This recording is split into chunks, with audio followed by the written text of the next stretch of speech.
Halo, selamat siang sahabat traveling semuanya. Saat ini kami berada di Museum Bustanul Arifin yang berada di Padang Panjang. Nah, ini dari Bukit Tinggi arah menuju Padang dan sekitar 2 jam dari Bukit Tinggi, maka kita akan jumpa dengan yang namanya Padang Panjang.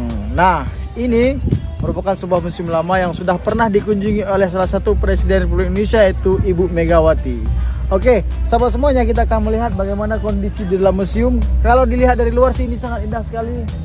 Indah sekali bukan? Nah, kita akan melihat karena di dalamnya ada beberapa peninggalan-peninggalan dahulu yang perlu kita lihat ya, berupa dokumentasi.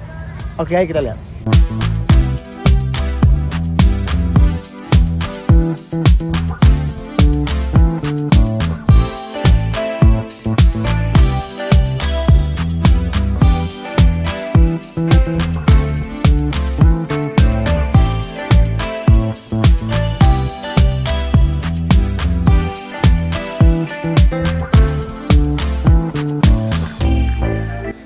Oke, sahabat traveling semuanya, kita sudah masuk ke dalam museum atau rumah gadang.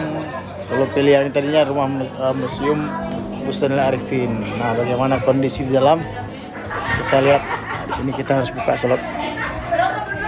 Kita harus lepaskan alas kaki. Nah, ini bagian dalam. Langsung disambut oleh sepasang patung dengan berpakaian ciri khas di sini. Nah, coba kita lihat di sini. Wow, ini adalah peninggalan dulu. Oke, kita kasih.